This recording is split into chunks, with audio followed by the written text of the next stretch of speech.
الحمد لله وكفى وسلام على عباده الذين اصطفى أما بعد. أعوذ بالله من الشيطان الرجيم. بسم الله الرحمن الرحيم. يا أيها الذين آمنوا أنفقوا مما رزقناكم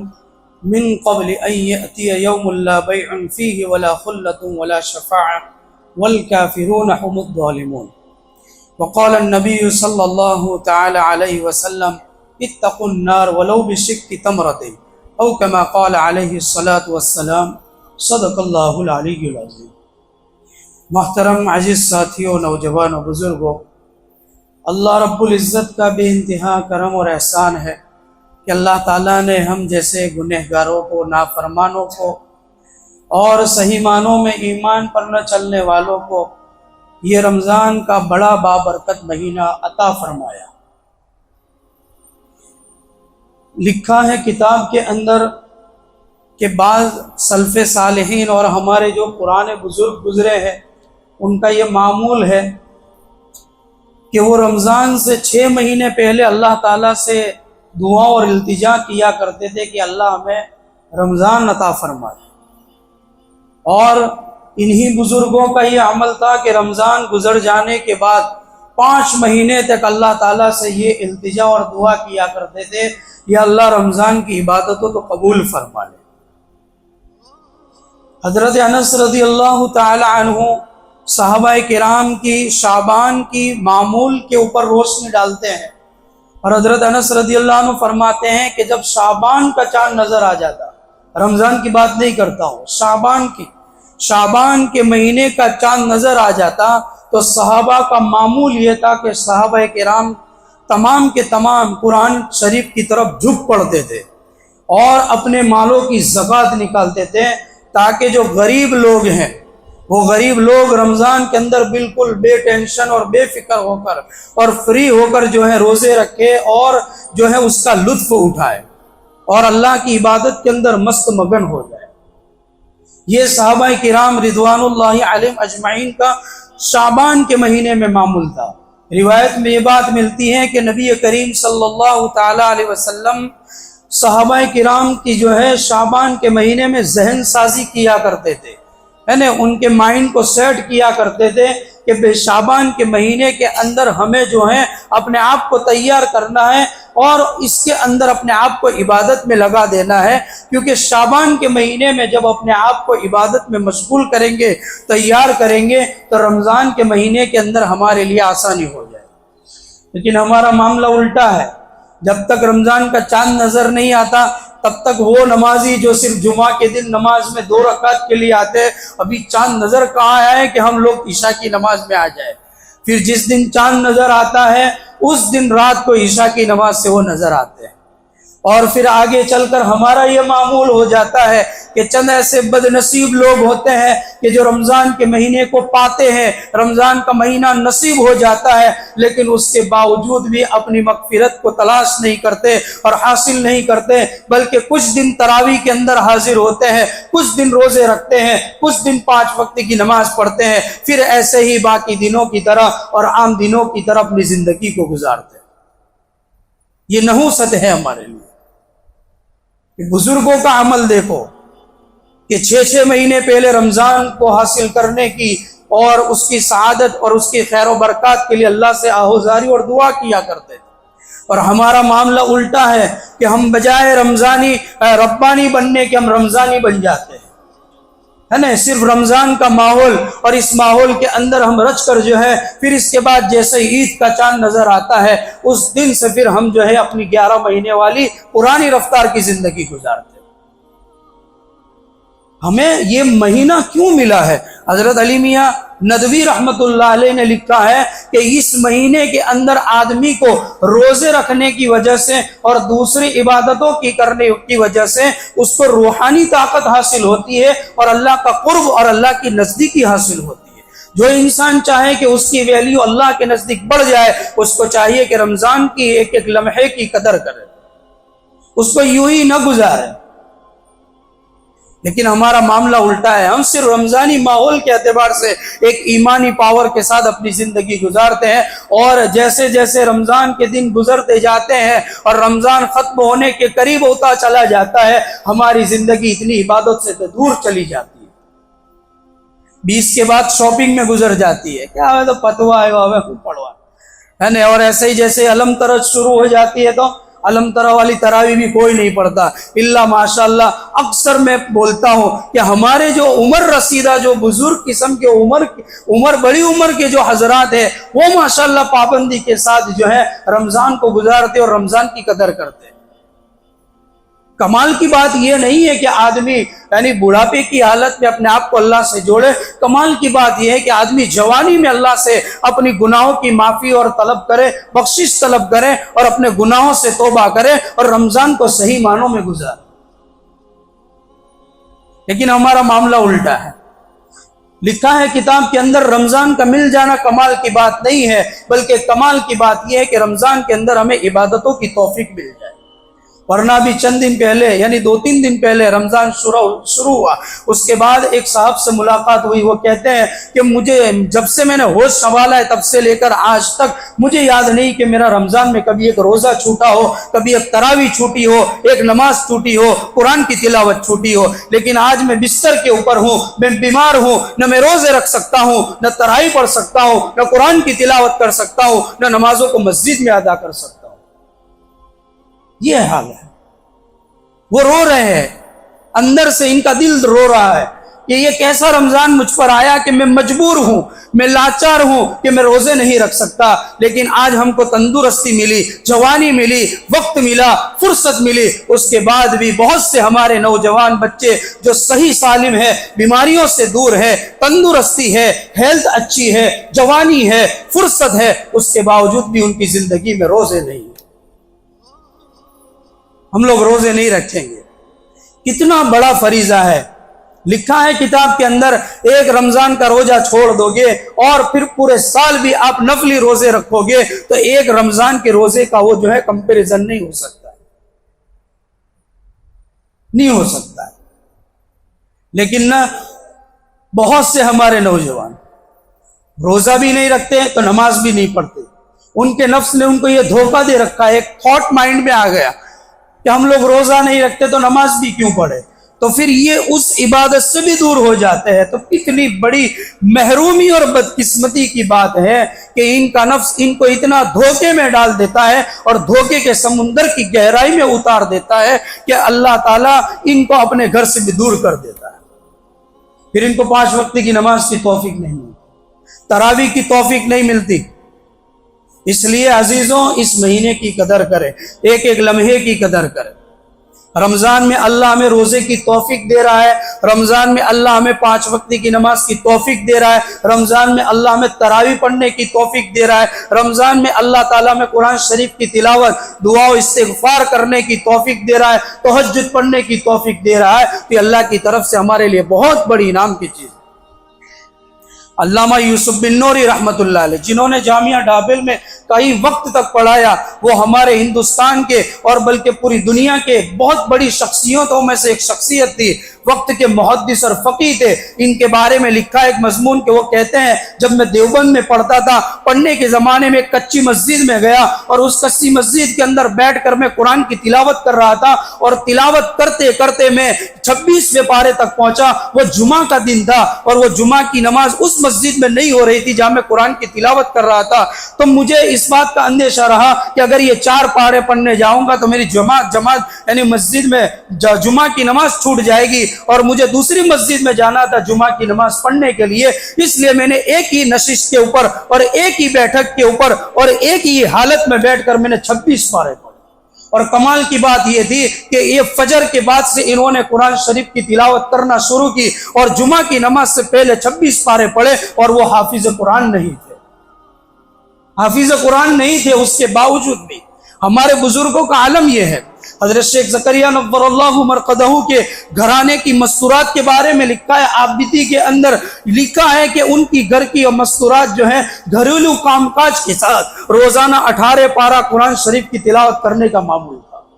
لیکن آج ہمارے یہاں بہت سے ایسے بوڑھے حضرات ہیں، بہت سے ایسے نوجوان ہیں کہ جنہوں نے سالہ سال سے قرآن شریف کو ہاتھ نہیں لگایا، ان کو بوسہ نہیں دیا، ان کو سینے سے نہیں لگایا، ان کو کھول کے اوپر اس کے اوپر انگلی بھی نہیں گھمائی۔ پوچھا جاتا ہے کیوں قرآن نہیں اٹھاتے؟ تو کہا ہمیں قرآن پڑھنے نہیں آتا ہے۔ میں کہتا ہوں قرآن پڑھتے نہیں آتا ہے تو چھوڑ دیجئے کہ اس تھاٹ کو دماغ سے نکال دیجئے کہ بھئی مجھے پڑھتے نہیں آتا ہے، تلاوت کرتے نہیں آتا ہے، تو میں کیوں اس کی تلاوت کے لیے قرآن شریف کو کھولوں؟ میں کہتا ہوں قرآن شریف کو کھولو اور اس پر انگلی بھی گھماتے رہو، اگر اللہ کو یہ پسند آ گیا ہمارے لیے مغفرت کا ذریعہ بن جائے گا۔ سال ہاں سال ہو گئے قرآن شریف نہیں پکڑتے،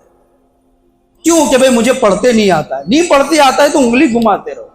ایک حاجی صاحب کا انتقال ہوا، قبر میں دفن کرنے سے پہلے ان کی قبر کو اللہ نے جنت کا باغ بنا دیا۔ فلاح دارین میں مفتی فاروق صاحب بڑودوی نے اس واقعے کو نقل کیا ہے۔ فرماتے ہیں کہ اس کی مہک جو ہے پورے قبرستان میں نظر آ رہی تھی۔ پھر پوچھا گھر جا کر ان کی دفن ویدھی کے بعد اور تدفین کے بعد ان کی اولاد سے کہ آپ کے یہ والد صاحب کا کیا عمل تھا کہ اللہ تعالیٰ نے ان کو دفن کرنے سے پہلے ہی ان کی قبر کو اللہ نے جنت کا باغ بنا دیا اور پورے قبرستان کے اندر اس کی خوشبو کی مہک آ رہی تھی۔ تو کہا کہ ہم کو تو کوئی پتہ نہیں کہ حاجی صاحب کا کیا عمل تھا، لیکن کباڑ کے اندر ایک الماری کے اندر ایک پیٹی رکھی ہوئی ہے، اس میں کچھ رکھا ہوا تھا اور اس کو نکال کر روزانہ اس کے اوپر انگلی گھماتے تھے اور کہتے رہتے تھے اللہ تو نے یہ کہا یہ بھی سچ ہے، یہ کہا یہ بھی سچ ہے۔ تو جب قرآن کو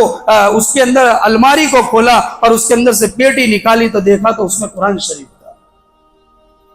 بس یہی کیا کرتے۔ اور ہمارے بہت سے بوڑھے حضرات، عمر رسیدہ لوگ، نوجوان لوگ قرآن اس لیے نہیں پکڑتے کہ ہمیں پڑھتے نہیں آتا ہے، پڑھتے نہیں آتا ہے انگلی گھماتے رہو بھائی۔ نابینا آدمی جس کو دکھائی نہیں دیتا، ان کے مستقل مدرسے ہے اور وہاں پر جو ہے نابینا بچے جو ہے قرآن شریف کو حفظ کر لیتے ہیں، منہ پہ یاد کر لیتے ہیں۔ ہم کو اللہ نے آنکھیں دی، ہم کیوں نہیں پڑھ سکتے؟ تو قرآن شریف کی تلاوت کا اہتمام کرو، تراویح کا اہتمام کرے۔ بہت سے نوجوان بچے یہاں تراویح پڑھانے والے کتنی محنت کے ساتھ مصلی کے اوپر پریشر کے ساتھ قرآن شریف کی تلاوت کرتے ہیں اور ہمیں قرآن سناتے ہیں نماز کے اندر، لیکن ہماری بدنصیبی یہ ہے کہ ہم مسجدوں میں رہ کر جو ہے ٹیک لگا کر حوضوں کے اوپر بیٹھے رہتے ہیں، باہر بیٹھے رہتے ہیں، لیکن ہم جو ہے تراویح نہیں پڑھتے۔ دیکھو جہاں جہاں دیہاتوں کا حالت، علاقوں کی ایسی حالت ہے، لوگ رو رہے ہیں کہ ہم کو علم طرح سے تراویح سالوں سے پڑھ رہے ہیں لیکن کوئی حافظ نہیں مل رہا جو ہم کو قرآن کی تراویح سنا سکے، اور ہمارے پاس اتنے حافظ ہیں کہ ان کو رکھنے کے لیے جگہ نہیں، 4 5 حافظ قرآن جو ہے قرآن کی تراویح سنا رہے ہیں، لیکن ہمیں ان کی قدر نہیں، عظمت نہیں۔ ہم نہیں سمجھ پا رہے کہ قرآن کی تراویح جو ہے اور قرآن کی تلاوت اور اس کی عبادت کتنی بڑی عبادت ہے۔ اس لیے اس رمضان کی قدر کرے اور اس رمضان کے مہینے کے اندر اللہ ہم کو جتنی بھی توفیق دے، جس لائن سے عبادت کی توفیق دے، اس کو کیا کرے۔ علامہ یوسف بن نوری رحمۃ اللہ علیہ فرمایا کرتے تھے کہ حضور اکرم صلی اللہ علیہ وسلم کا ارشاد ہے کہ رمضان کے مہینے کے اندر استغفار کی کثرت کیا کرو اور لا الہ الا اللہ پڑھا کرو،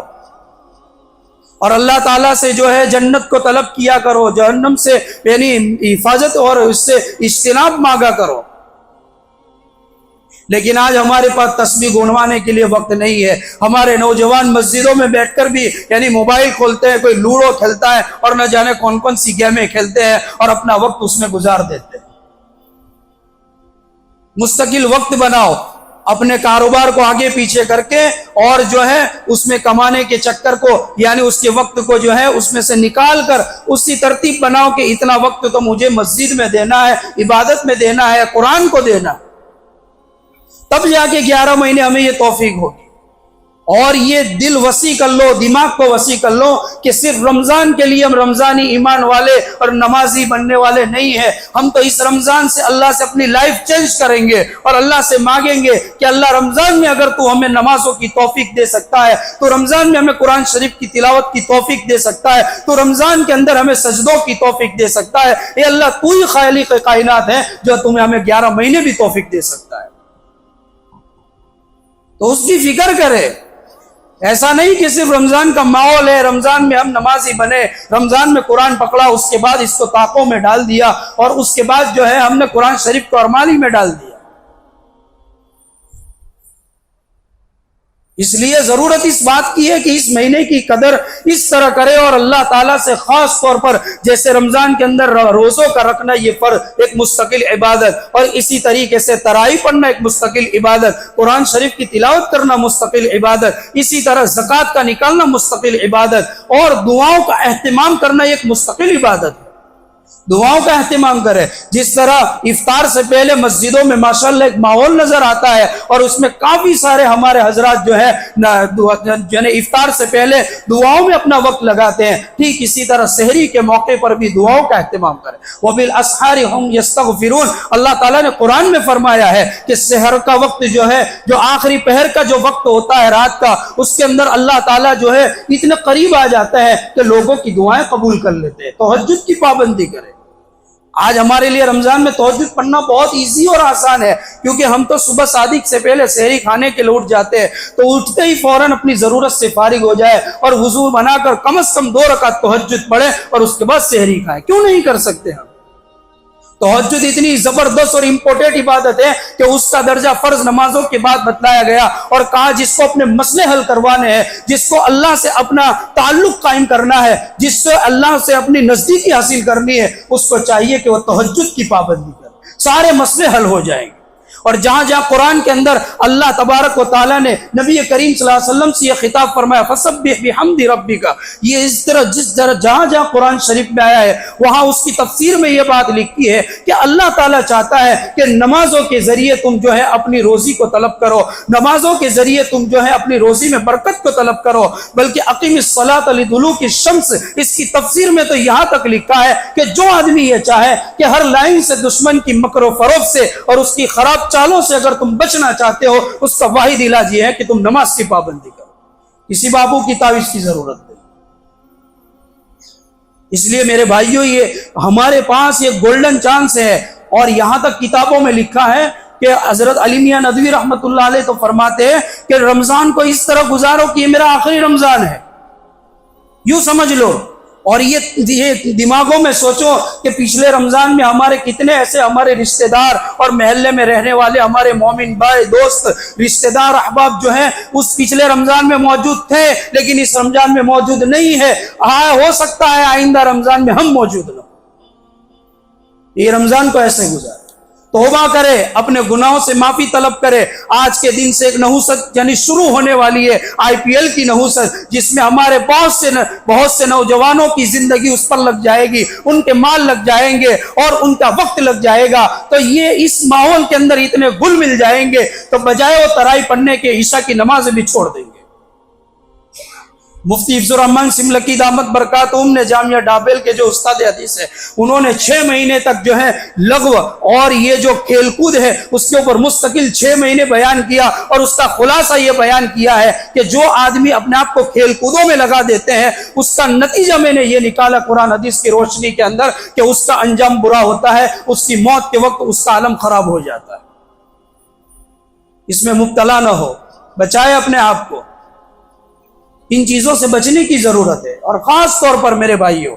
اللہ تبارک و تعالیٰ نے چانس دیا ہے، مال دیا ہے، اس کو جو ہے اپنے مال کی صحیح معنوں میں زکوٰۃ نکالے، اپنی ضرورت اصلیہ کو چھوڑ کر اپنے گھر ہے، گھر کی چیزیں ہے، اسی طریقے سے جو ہمارے پاس سواریاں ہے، 4 ویلر ہے، موبائل ہے، یہ ساری چیزوں کو چھوڑ کر اپنی ضرورت سے زائد، جس آدمی کے پاس 612 گرام چاندی اور 360 ملی گرام جس کی قیمت اس زمانے میں 43 یعنی 43,000 روپے ہوتے ہیں، اپنی ضرورت سے زائد جس کے پاس اتنا کیش ہو، سونا چاندی ہو، یعنی بیپار اور دھندے اور تجارت کا مال ہو، اس کے اوپر جو ہے زکوٰۃ فرض ہو جاتی ہے۔ اس میں سے صرف قرضے کو بات کیا جا سکتا ہے۔ بہت سے ہمارے یعنی لوگ جو ہیں اور ہمارے یہاں کے حضرات بڑے اہتمام کے ساتھ اپنی زکوٰتوں کو نکالتے ہیں اور صحیح معنوں میں حساب کے ساتھ نکالتے ہیں، ورنہ اگر آپ بغیر حساب کے لاکھ روپے بھی نکال دو گے تو زکوٰۃ ادا نہیں ہوگی۔ حساب کر کے نکالو،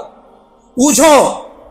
یعنی علماء ہیں ان سے پوچھو، ڈیٹیل پوچھو، یہ نہیں کہ میں اپنے امام کے پاس، اپنے وقت کے عالم کے پاس اور مفتی کے پاس جاؤں گا تو میرا سب باہر آ جائے کہ میرے پاس اتنا سونا ہے، اتنا چاندی ہے، اتنے کیش پیسے، تو وہ تھوڑی آ کے گھر آ کے لے جانے والے، لیکن تمہاری رہبری فرمائیں گے کہ تمہارے پاس اتنا ہے تو اتنی زکوٰۃ نکالنی پڑے گی۔ ہاں اس طرح زکوٰۃ نکالو اور زکوٰۃ کو اہتمام کے ساتھ نکالو، ورنہ قرآن کے اندر اتنے سخت عذاب اور اس کی وعید بیان کی گئی ہے۔ قرآن کریم میں اللہ نے فرمایا اے ایمان والو اپنے اس مال کو خرچ کرو جو اللہ نے تم کو دیا ہے، اس سے پہلے کہ وہ قیامت کا دن آ جائے جس دن کے کوئی سودا اور خرید و فروخت نہیں ہو پائے گی، جس دن کے اندر کوئی دوستی کام نہیں آئے گی، اور جس دن اللہ کی طرف سے ہمارے یہاں جو قیامت میں اور کوئی چیز کام نہیں آئے گی، نہ کوئی شفاعت کام آئے گی۔ دوسری جگہ اللہ نے فرمایا کہ جو زکوٰۃ کو صحیح معنوں میں ادا نہیں کرتے ان کے بارے میں اللہ فرماتے وَلَا يَحْسَبَنَّ الَّذِينَ يَبْخَلُونَ، جو لوگ یہ گمان کرتے ہیں کہ جو اللہ نے ان کو مال دے رکھا ہے اور اس میں کنجوسی کرتے ہیں تو کیا ان کے لیے صحیح چیز ہے؟ بل هو خیر لہم، کیا ان کے لیے یہ اچھی چیز ہے؟ بل هو شر لہم، یہ ان کے لیے اچھی چیز نہیں ہے، ان کے لیے بہت بری چیز ہے۔ کیا ہوگا یہ زکوٰۃ نہیں نکالیں گے؟ سَيُطَوَّقُونَ مَا بَخِلُوا بِهِ يَوْمَ الْقِيَامَةِ، یہی وہ مال ہے جو ان کے گلوں میں توق بنا کر کل قیامت کے دن ان کے گلے میں ڈال دیا جائے۔ اللہ نے اور ایک اور جگہ قرآن میں فرمایا الَّذِينَ يَكْنِزُونَ الذَّهَبَ وَالْفِضَّةَ وَلَا يُنْفِقُونَ فِي سَبِيلِ اللَّهِ، جو لوگ سونے اور چاندی کی زکوٰۃ نہیں نکالتے اور زکوٰۃ کو اللہ کی راہ میں خرچ نہیں کرتے تو اللہ تبارک و تعالیٰ کہتے ہیں کہ کل قیامت کے دن کے ساتھ کیا حشر ہوگا وہ یہ دیکھ لے۔ اللہ تعالیٰ پیشانی کو، پہلوؤں کو تپائیں گے یہی مال کے ذریعے۔ حضرت عائشہ صدیقہ رضی اللہ عنہا نبی کریم صلی اللہ علیہ وسلم کی روایت بیان کرتی ہے کہ اللہ کے نبی علیہ السلام نے ارشاد فرمایا مال زکوٰۃ جتنے حصے کے اوپر مال کے اوپر زکوٰۃ فرض ہو جاتی ہے، اگر وہ مال کی زکوٰۃ نہیں نکالی گئی تو وہ مال زکوٰۃ دوسرے مال کے ساتھ جب مل جاتا ہے تو وہ مال کو ہلاک اور برباد کر دیتا ہے۔ امام حمیدی رحمت اللہ علیہ جو امام بخاری رحمت اللہ علیہ کے استاد ہے، وہ اس کے ایک بیان یہ مطلب بیان کرتے ہیں کہ جو جتنے مال پر زکوٰۃ فرض ہوتی ہے اگر آپ نے اس مال کی زکوٰۃ نہیں نکالی وہ دوسرے مال کے ساتھ جب مل جائے گا، اس کی نحوست اور اس کی بے برکتی کی وجہ سے باقی مال کے اندر بھی نحوست آ جاتی ہے۔ ہم تو نہیں نکالتے، کیوں؟ مال اوچھو تھے جائے، جبکہ اللہ تعالیٰ قرآن میں ایک اور جگہ فرماتے ہیں ہے نا کہ جب آدمی زکوٰۃ نکالتا ہے نا تو اللہ تبارک و تعالیٰ نے کیا فرمایا کہ زکوٰۃ کو نکالو، صدقات کو نکالو تو اس سے مال بڑھتا ہے۔ اللہ تعالیٰ مال کو بڑھاتا ہے، اس لیے میرے بھائیوں یہ زکوٰۃ کو نکالنے کی فکر کرے، سیکھے اور اس کا علم حاصل کرے، اس کا ٹیلی کرے، اس کے بعد زکوٰۃ نکالے۔ عام طور پر حضرت مولانا ابو طالب رحمانی دامت برکاتہم کا بھی میں نے 2-4 دن پہلے بیان سنا۔ حضرت فرماتے ہیں کہ مسجد کو سینٹر بناؤ اور اس مسجد کی چاروں سمت کے اندر 40 مکانوں کو طے کر لو تو 160 مکان ہو جائیں گے اس مسجد کے آس پاس، اور اس میں ٹیلی کرو کہ اس میں کون مستحق ہے، کون ضرورت مند ہے، اور ان کو زکوٰۃ کی رقم سے ان کی ہیلپ اور مدد کرو۔ ہوتا یہ ہے کہ بہت سے ایسے لوگ ہیں، گھرانے ہیں کہ جو مستحق ہے لیکن اپنی زبان سے اور اپنے دل کی بات جو اپنے حلق تک اور اپنے حلق سے زبان تک نہیں لا پاتے، مارے شرم کے، آر کے، وہ نہیں کہہ پاتے لوگوں سے کہ بھئی ہمیں بہت ضرورت ہے، ہم سخت دنوں سے گزر رہے ہیں اور 2-4 ہو رہے ہیں۔ ایسے لوگوں کی مدد کرے، اپنے رشتہ داروں میں سب سے پہلے تلاش کرے کہ کون جو ہے مستحق ہے اور ان کی ہیلپ کرنا یہ اولین درجہ ہے۔ زکوٰۃ کا نکلنا مستقل عبادت، زکوٰۃ میں غریبوں کی اور مسکینوں کی مدد کرنا یہ ایک مستقل عبادت، اور زکوٰۃ کے ذریعے نفس کی تزکیہ اور صفائی ہوتی ہے، یہ بھی ایک مستقل عبادت۔ تینوں چیزیں ہو جاتی ہیں، اس لیے اپنے محلے کے اندر اور اپنی سوسائٹی کے اندر اور اپنے رشتہ داروں میں ایسے لوگوں کو پہلے تلاش کریں اور ان کی مدد کرنے کا ایک فضا بنائے، ماحول بنائے۔ کئی سالوں سے دیکھا جاتا ہے کہ ماشاءاللہ ہمارے یہاں جو سفراء حضرات آتے ہیں پورے سال ان دارالعلوموں کی ہم مدد کرتے ہیں، بہت اچھی بات ہے، لیکن ہمارے پاس جتنی رقم جو ہے زکوٰۃ کی ہوتی ہے اس میں سے آدھی ان دارالعلوموں میں دے اور آدھی جو ہے رشتہ دار مستحق لوگوں کو دے، ان تک نہیں پہنچتی ہے نا، ان کا کوئی خیال بھی نہیں کرتا ہے۔ میں آپ کو ایک واقعہ بیان کر اپنی بات ختم کر دیتا ہوں۔ بروڈا کے اندر کئی سال پہلے یہ واقعہ پیش آیا تھا کہ ایک عورت جو ہے اپنے مسلم آٹو رکشے والے کے ساتھ بیٹھ کر ایک ایڈریس پر گئی، اس دن اس نے کرایہ دے دیا، دوسرے دن وہی عورت اسی آٹو والے کی رکشہ میں بیٹھ کر جو ہے اسی جگہ پر اتری، اس دن بھی اس نے کرایہ دے دیا، تیسرے دن اسی طرح وہ معاملہ ہوا تو تیسرے دن عورت نے کہا کہ میرے پاس جو ہے آج جو ہے کرایہ اور رینٹ دینے کے لیے پیسے نہیں ہے کیونکہ آج میرے پاس کوئی کسٹمر نہیں آیا۔ سمجھ رہے ہو میرا اشارہ؟ ہاں، تو یہ بات اس نوجوان جو رکشہ چلانے والے تھا اس کے دل پر لگ گئی کہ ایک نوجوان عورت کا یہ عالم ہے کہ اس کے پاس گھر چلانے کے لیے پیسے نہیں ہے، اس کو اپنے بچوں کو کھلانے کے لیے کچھ نہیں ہے، اور وہ اس طرح جسم فروشی کا کاروبار کر کے اپنا گھر چلا رہی ہے، اس نے وہ بات سیدھی مفتی عمران صاحب کو کہی جو پانی گیٹ میں رہتے ہیں۔ اور اس وقت جب تمام لوگوں کو جمع کیا گیا بروڑا کے اندر، اور اس کے بعد کہا کہ اپنے کوئی ایسا نظام بنائے کہ ہمارے یہاں کی ایک بھی بیوہ، ہمارے یہاں کی ایک بھی مستحق عورت اور ایک بھی مستحق آدمی جو ہے اس طرح کے گناہ میں مبتلا نہ ہو، اور ان کو صحیح معنوں میں ان کی ضرورت پوری کی جائے اور ان کی ہیلپ کی جائے، اور صحیح معنوں میں زکوٰۃ کو صحیح جگہ لگایا جائے۔ اس دن سے لے کر آج تک ان کا یہ نظام ہے کہ پورے شہر کے اندر، بڑوڑا شہر کے اندر 2700 بیواؤں کو جو ہے یعنی ان کو اناج پہنچتا ہے، کٹ پہنچتی ہے، ان کی ضرورت پوری کی جاتی ہے۔ بلکہ پچھلے سال کی کارگزاری خود مفتی عمران نے مجھے یہ سنائی تھی کہ پچھلے سال ربیع الاول کے موقع کے اوپر جو نیاز کا پورے مہینے کا نظام ہوتا ہے غیر مانوس طبقے میں، تو ان کو جمع کیا گیا اور کہا گیا اب یہ کھانا کھلاتے اس سے کیا فائدہ ہوتا ہے، اس سے بجائے اس رقم کے ذریعے جو ہم لوگوں کی ہیلپ کرنا سیکھے۔ تو 4000 نوجوانوں نے مل کر 7 لاکھ روپے ایک دن میں جمع کر کے 2700 لوگوں کی مدد کی۔ ہم کیوں نہیں کر سکتے؟ ہم بھی کر سکتے ہیں۔ اس لیے اپنی زکوٰۃ کو صحیح معنوں میں نکالیں اور اس طرح غریب رشتہ داروں کی ہیلپ اور مدد کرنا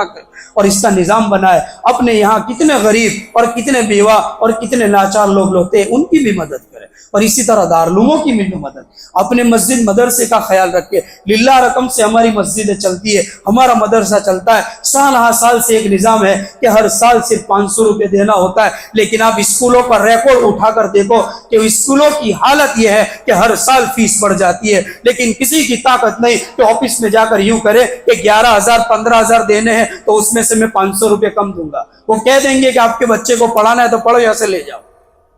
اتنا پاور ہے۔ لیکن ہمارے 500 سے 600 نہیں ہوتے ہیں مسجد میں مدرسے میں، جے ہوئے لکھی دو۔ اور بعض لوگ تو یہ کہ نہیں آوڑ سے وہ نتھی એટલે તમે એક કામ કરો 500 ના 400 લખો، نہیں آ رہا وقت۔ اور وہی پورے سال ہمارے یہاں کے خوشی کے اور پرسنگ کے موقعوں پر ہم دیکھیں تو پیسوں کو دھماڑے کی طرح اڑایا جاتا، پانی کی طرح بہایا جاتا۔ وہاں کوئی حساب نہیں لگاتا کہ ایک نوجوان 5-5 ہزار روپے کی پینٹ پہنتا ہے سورت سے لا کر، ہے نا، 5-5 ہزار روپے کی، اور پھر لکھنڑ والا جاتے تو وہاں تو حساب ہی نہیں ہے کہ کتنے کا ایک جوڑی آتا ہے کہ نہیں بھائی؟ لیکن ہمیں جہاں اللہ کے راہ میں خرچ کرنے کی بات ہے تو وہاں ہم حساب لگا، ہم حساب کر کے نکالیں گے تو اللہ بھی ہمیں نیکیاں حساب کر کے دے گا۔ اس لیے ضرورت ہے ہم اپنی مسجدوں کا خیال رکھیں، اپنے مدرسے کا خیال رکھیں۔ مدرسے میں مول صاحبوں کی جو تنخواہ ہے، میں کھل کر بولتا ہوں کہ اپنے مدرسے کے مول صاحبوں کی تنخواہ ابھی 3500 اور 3800 روپے ہے، صرف میرے والد صاحب کے 4,500 روپے، اور آپ خالی یہ ہالول چھوڑ دو، کالول جاؤ، ویچل پور جاؤ، ایک ٹائم مدرسہ پڑھانے کی 6,000 7,000 روپے تنخواہ ہے۔ کیوں ہم نہیں دے سکتے؟ نظام بنا ہے کچھ ایسا۔ جالوت کے اندر ہم نے دیکھا کہ جالوت کے اندر ایسا نظام ہے کہ ہر گھر دیٹھ روزانہ 10 روپے اگرائے جاتے، اس کے لیے 2 آدمی مستقل پگار پر رکھے ہوئے ہیں۔ تو اتنے سارے مکان کے اندر ہم بھی اس طرح کا نظام بن کے مدرسے کا تعاون کیوں نہیں کر سکتے، تاکہ مدرسے کے پڑھانے والوں کی تنخواہ بڑھ جائے۔ کوئی 22 سال سے، کوئی 25 سال سے، کوئی 30 سال سے پڑھا رہا ہے، لیکن ابھی ہم 4,500 تک پہنچے۔ لوگوں کی یہ باہر سے آنے والے یعنی یہ پوچھ کر یعنی اچنبے میں پڑ جاتے ہیں کہ جہاں سے ہم کو اتنی رقم ملتی ہے زکوٰۃ کی، صدقے کی، وہاں کے لوگوں کا یہ عالم ہے کہ اپنے مدرسے کو اتنی پگار بھی نہیں ملتی۔ اسی لیے تھاٹ بن گیا ہے، میں نتیجے کی بات کہہ کر اپنی بات ختم کر دیتا ہوں، تھاٹ یہ بن گیا ہے کہ لوگ اپنے بچوں کو حافظ اور عالم اسی لیے نہیں بناتے کہ 10 سال 12 سال وہ مدرسے میں رہے گا، یہاں کر وہ مسجد میں امامت کرے گا، مدرسے میں پڑھائے گا، خدمت دے گا، تو اس کے ملے گا کیا؟ اس مہنگائی کے اندر 5,000 7,000 کی تنخواہ حاصل کر کے اس سے اس کا گھر چلے گا کیسے؟ وہ تو اللہ چلانے والا ہے علماء کا۔ لیکن ہم کیا کرتے ہیں؟ جو اللہ نے جن کو مال دیا ہے وہ ہر مہینے ایسا نظام بنا ہے کہ میں ہر مہینے 1,000 روپے مدرسے میں دوں گا۔ اگر ایسے 30 40 50 لوگ کھڑے ہو جائیں تو مدرسے کا کام ہو جائے، کیوں نہیں کر سکتے؟ ایک اللہ کے صاحب خیر ولی ہمارے گاؤں میں موجود ہے جو ہر سال 51,000 روپے مدرسے کو دیتے ہیں، اتنی سخاوت کرتے ہیں۔ ہم لوگ کیوں نہیں کر سکتے؟ تو کرے، اور اس کے ذریعے ہمارے یہاں کے نظام کو بدلے تاکہ ہمارے یہاں کے بچوں کی ایک اچھی تربیت ہو، ماحول ہو، اور ہر ماں باپ یہ طے کرے کہ ہم ہمارے بچوں کو جو ہے مدرسوں میں پڑھا کر ایک اچھا انسان بنائے۔ حافظ عالم بننا اس کے مقدر کی بات ہے، لیکن وہاں کا ماحول حاصل کرے گا، ورنہ آج 11 سال کے بچے زنا میں مبتلا ہو گئے،